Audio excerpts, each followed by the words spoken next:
Paramidam, Shanti, peace to you, peace to me. Hello and welcome to another video. My name is Peter and today I want to ask the question, am I ever truly honest with myself?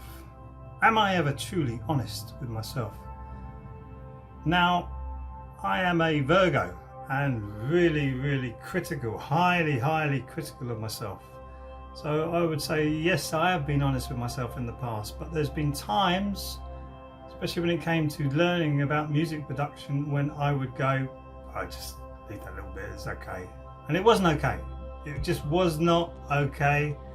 But I would leave it in there, and then when I'd play the song to somebody else, I would just cringe when that bit came, because I wasn't being honest with myself and saying that that wasn't good enough to make the final cut. It just wasn't good enough. But I wasn't being honest and saying, well, I need to put a little bit more effort into that, or I'm at a loss to deal with that at the moment. Maybe I should shelve it and come back to it at a later date when I have a bit more experience, so I can know exactly what to do with that little piece of the song.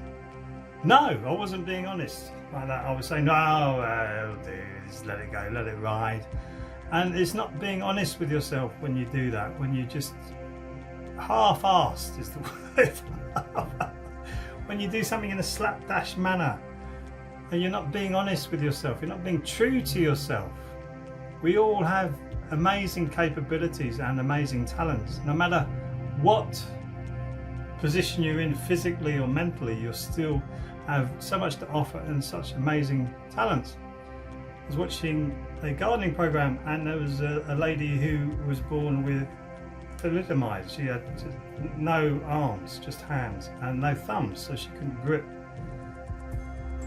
And she was a gardener. What? And she learned to weed with her feet. She could still hold things and use her whole body to dig the soil up. And she needed a bit of help, obviously, with certain things. But most of what she was doing, she'd learned and adapted her body to doing what she wanted to do in the garden. And the garden was beautiful. You could tell there was really great energy in the garden. She was full of positive energy, and she was being true to herself, saying that she didn't have the capabilities that we all take for granted when we're born healthy with everything working properly.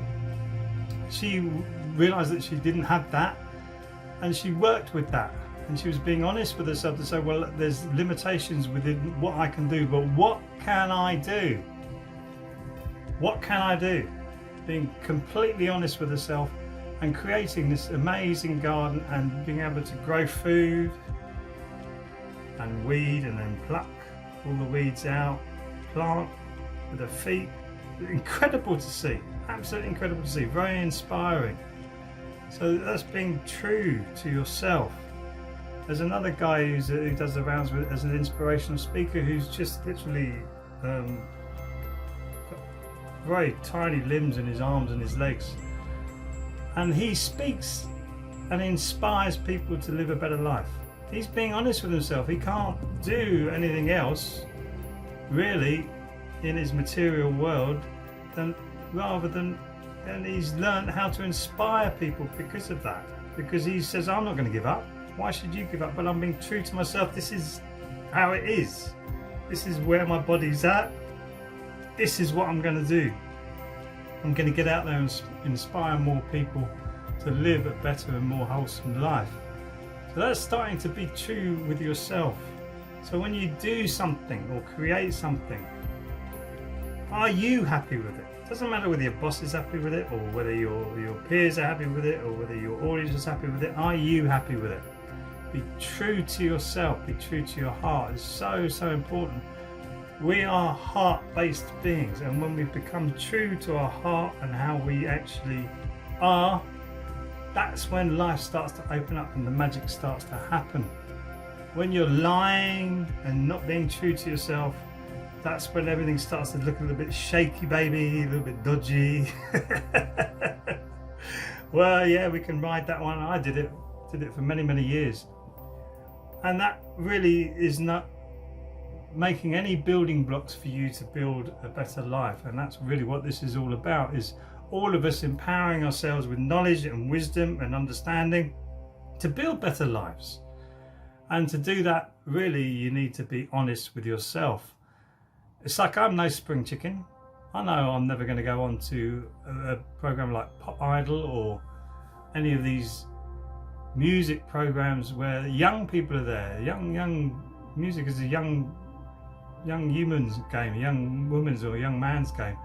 And I know I would never compete with that, but I could get up onto YouTube and sing a beautiful song, which is what I'm going to do. I'm going to be releasing an album called Singing the Towel, and I can hold a note now. I can go out with an acoustic guitar and entertain people with songs, beautiful songs. And that's good for me. That's being true and honest with myself, rather than thinking, oh, I'm going to be a big rock star, everybody's going to love me. No. No. So being totally honest with myself, but that doesn't mean that I won't be successful as a singer. Doesn't mean it gives me limitations to what I can do. It just means I can't go through that route. There's other different actions that I can take to do that, and that's being honest with myself. Being totally honest with myself that actually releasing music is a young man's game, and it's very difficult to make money out of it now. Very, very difficult. So that's being honest with myself. But I still love creating music, and I'll still be doing that. And it's going to be part of the many different things that I do. So really important that I am honest with myself and see the limitations that I have, and then start breaking down those limitations. Break them down slowly. But it all starts with being honest with yourself. Thank you for watching the video. Please like and subscribe, and I'll see you in the next video. Sarang Hamida.